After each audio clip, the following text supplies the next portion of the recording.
Hey guys, Scott here. So today's video is a little bit more of a techie one. We're answering the question, and a lot of people have asked me this over the years, how can I hide the sync button on SharePoint? We did a video earlier about the difference between sync and shortcuts. Now, how can we stop people from pressing that sync button? Now, there is a way within a library you can stop people from using offline files, but that's a bit of a big ban hammer. We would like them to still use the shortcut button and bring it into their OneDrive and still be able to access those files offline. We just don't want them to be able to press the big sync button. So we're going to be using something today. It's called JSON. Like I say, it's a little bit more techie. There's a bit of code in there, but let's have a look, see how it works. So here we are in our demo tenancy as we've used before, and we're in a Tachosaurus demo SharePoint site here. So this is a brand new vanilla SharePoint site set up as a team site using the standard default template. And in here we've got our documents folder. And the first thing we're going to look at today is how can we hide this sync button. So we explained the difference in our previous video between sync and add shortcut to OneDrive. How can we actually stop people from pressing this sync button in the first place? Now, this can be done in a way that you have to bear in mind a document library is exactly the same as a SharePoint list. We'll look a little bit more about SharePoint lists in a moment if you haven't experienced them before. A document library, the way we can add columns here and we can define what we see in a view here is a SharePoint list. And because it's a SharePoint list, we can modify a SharePoint list and how those fields look using something called JSON. Now, it's a little bit more advanced than just turning something off in a GUI. We do actually have to use some code to be able to do this. But I'm going to try and show you this in the simplest way possible. Now, because this is a SharePoint list and we've got up here these different kinds of views, we can format our current view. And if we press format current view, this is where we can change how it's going to look. So we can change alternating rows. So if there was more folders here, let's just do this quickly. I'm just going to create another folder called test1, and then we'll create another folder called test2, and another one called test3. So we've got we've got 4 folders here, and you'll see I turned on this alternating row style. So this is just how we want this thing to look, and this is just you can see the color that it's changed on here. We can use conditional formatting, so if something appears in the name of a folder or a file, we can highlight it a different color. We can do all sorts of things here as we would expect to be able to do in a normal list. Now, what we can also do is we can go into advanced mode, and advanced mode here allows us to write the JSON. Now, if you want to know more about this, and I'll share the link in the video description, Microsoft have a full guide here of white pages on how you can customize the command bar. Now, that's what this is called across the top here. It is the command bar, and we can see in here we've got this command bar props, which means command bar properties. Now, I'm going to do this in the simplest way possible and just show you how this works. If we look at the JSON here, this is our schema. We're going to stay inside these curly brackets, and we're going to put a comma, and we are going to look in here. The first part that we need is this command bar properties, open curly brackets, and then our commands are in an array. So it's in this square here. I'm just going to copy this and bring this over. So command bar properties, begin, commands, begin, and then we can list as many commands as we want. And when we have a look on here, we can see these are all of the keys that we're allowed to use. So these are all of the buttons that we can edit. And when we look through their guide allows us to hide, change the text, change the title, change the icon name. We can even change the order of these buttons. We're not going to go as advanced as that though. What we're going to do is we want to find that sync button. So we want to turn off sync. So let's just have a look in their script here. Key is going to be sync, hide is going to be true. So I'll copy this and bring this over. Key is sync. Now bear in mind this is case sensitive. When we have a look at here and we look at all of these, they do have some odd camel case. They all start lowercase, but then it's camel case afterwards. But here we go, we're going to do sync, hide is true. We're going to remove that comma because we're not going to put any other commands in. We're going to close our square bracket because we're closing the array, and then we're going to close our curly bracket because we're closing the command properties. And if I press preview, watch the sync button at the top there, it's gone, it's disappeared. If we press save, we've now formatted that view, and if we refresh, the sync button is no longer there, which is fantastic. If we wanted to, and in true Blue Peter form, here is, I'm just going to go in here, format this current view. I'm going to paste in something that I've written before. So this is a much larger one. Key new, hide is false, so we want to be able to see new. Edit grid view, turn off upload, turn off sync, turn off add shortcut. So I'm going to do all of these and press preview. Watch that bar at the top. Boom. We got rid of everything and we've just allowed the new on there. So this is one I've gone through and curated and gone through in a lot of detail. So we've turned off download, all sorts of things. Bear in mind that some of these appear at different times. So different menu items appear when we tick an item. So you've got your copy to, your favorite. We've gone through all of those and made sure, yeah, what do we want turned on, what do we want turned off.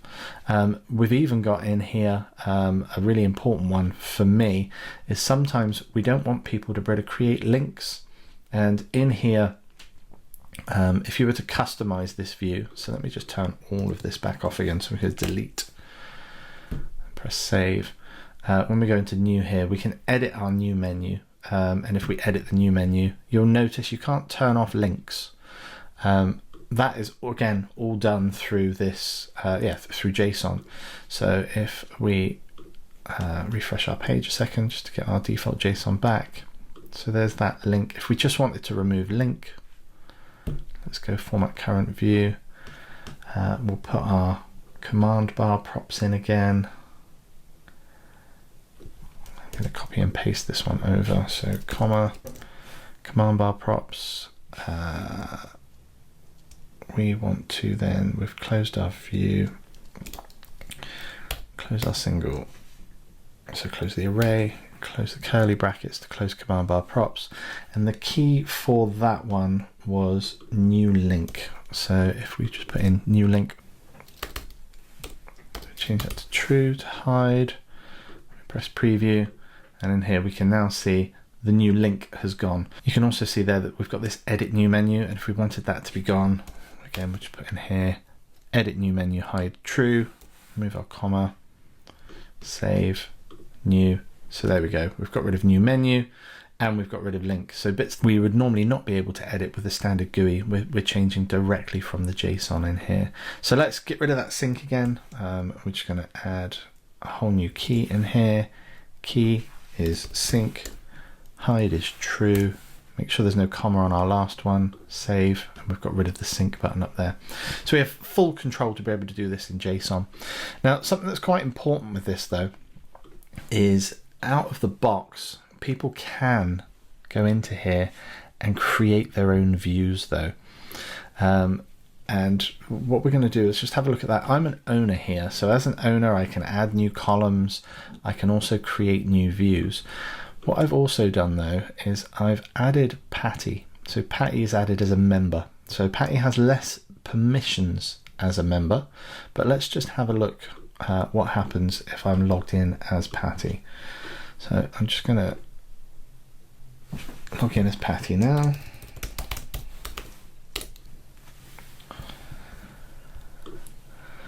Okay, so we're logged in as Patty and we can see there is no sync button, which is great. However, Patty can go into here and create a new view, and as a member she has full permissions to be able to do this. If I create a view called test, create, done. Now when I created that new view, the sync buttons come back, and that's because each view, when we format it, those formattings are applied to that view. There's not an overarching view for all. Now what we can do, however, is we can prevent members from being able to create a new view if we wanted to. So let's have a look just to see how we would do that and see what that does on Patty's screen here. So I'm just going to flick back to our admin account, and in here let's just very quickly remove that view that they added. So I'm just going to library settings. We can see the test view here. I'm going to scroll down here and just delete that view. So let's get rid of the view that Patty made. And then let's have a look at how can we stop Patty from being able to create views. Now this is quite important. When we have members on a site, members have, I personally think, a little bit more permissions than they should have. If someone is an owner of a site, we're quite happy for them to create different views. We're quite happy for them to create new lists and be able to change things in the site and change the functionality. I don't think members should be able to change the functionality. And we can actually, if we look on here and go into site permissions, so I've gone into the home page of our site permissions, go to advanced permission settings, we can actually change the permissions that are granted to people as an editor. So we can see here members have edit permissions. And if we go up to permission levels and look at edit, this is everything that someone is in that edit group is allowed to do. So we can see on here that they can manage, they can delete, they can edit. This is where we could change someone, a member could become contribute if we wanted to. So in a list, we could actually say, well, they can't delete anymore. They can add, they can create, they can move things around, but we could actually prevent them from deleting things, deleting versions, all sorts of things. Okay, so to prevent somebody from being able to edit that kind of view, there's two steps to this. The first one here, and when we talked earlier about a document library is a list, so remember it's a list. This here, if we turn this off, stops people from being able to manage those lists. Now there's a couple of extra bits in there we'll talk about in a moment that this will prevent people from doing. But this will stop them from being able to remove public views of a list. That's the main part that we're looking at here. So a public view is when we're creating our view, are other people allowed to access it? So when we create a public view, if I was to create a view of a folder, folders that begin with the letter F, and I save it to a public view, anybody that accesses the site would be able to see that view. Now that's one thing we need to turn off. We then need to look at personal permissions, and this here is to stop them from creating personal views. So we turn both of these off and press submit. And what we've now done is we've changed the edit permissions that they can no longer add a public view or add a personal view. They can't edit any existing views either. We have turned off a couple of other things as well, but we'll explain what those are in a moment. So if I just then go back to here, just to explain the difference between those again, if we look at our documents, when we go here, we can create a new view. I'm logged in as admin, so I'm still an owner. I can still do what I need to. We can create any view we want and modify that view and make that public. But if we turn this off, that's a view just for me. Nobody else can see it. And what we've done is for members of this group, we've turned off that functionality. So let's just switch back to Patty again and have a look to see what that looks like. So here is Patty's login. I'm just going to refresh the page so we make sure we get the latest settings. And when we click on all documents, we can see it's gone. So there is no option here to create a new view. Because there's no option here to create a new view, that's fantastic. That means that we can no longer modify and overwrite that JSON that we applied to our all documents view. And yeah, that means we cannot overwrite and bring that sync button back, which is fantastic. Now, a couple of other things that's done in the process though, if we just flick back to our owner's view, in our owner's view, we can add columns. And when we were talking about earlier, we can add columns here. Because it's a list, we can create as many columns as we'd like to, as we would in a normal SharePoint list. By turning off those settings, if we look back at Patty's, we can see that add column is gone. She doesn't have that functionality anymore. So that is just something to bear in mind. You may create different levels of users depending on what you want people to be able to do. The other thing that Patty can't do is if we look back at our owner's login and we go to home, if I press new up here, I can create a new list. I can also create a new document library. Whereas if we look at Patty's login, because we've turned that facility off, if I go to home here, Patty cannot create a list or a document library. So that's something else that's going to turn off in the process. Now there are some benefits to that. Realistically, if you're making a SharePoint site and you want members to have access to it and not change your lists and change the order of columns and update views and all the things you don't really want somebody to be able to do as a member, a member's permissions are not too far away from what an owner's permissions are, and sometimes they have a bit too much freedom to be able to do things in a SharePoint site, whereas a visitor is just read-only and can't do anything. This is where we start looking at editing those permission sets to be able to make sure our members can only do what we need them to. You can, of course, if you wanted to, create another group that sits somewhere in between, so you've almost got a member, then you've got a privileged member that could do more, and you could create those groups and add people to the right groups if you wanted to. The main thing that we've done here, though, is by modifying the permissions that members can do, so that edit permission, and changing what an editor can do, we've prevented them from being able to come into here and create their own views. And by not creating their own views or creating their own lists or modifying our lists, they cannot change what has happened in the JSON at the top here, meaning that we can curate a SharePoint site to look exactly how we want it to. Now, something also to bear in mind here, some people have asked, how do we do this in Teams as well? We can see this is a SharePoint site that is linked to Teams. So if we just dive over to Teams now, we'll choose the web app so we can see it here. Let's just check that the same JSON rules apply when we're in Teams. Does it get rid of that sync button? So here we are in the Techosaurus demo. Let's go to Files, and at the top you'll see the sync button has gone, and you'll also see the same rules apply. So exactly the same rules that apply in SharePoint pull through to that same browser window within your Teams app, and that will stop people from being able to sync directly with their OneDrive, which was the goal of today's mission.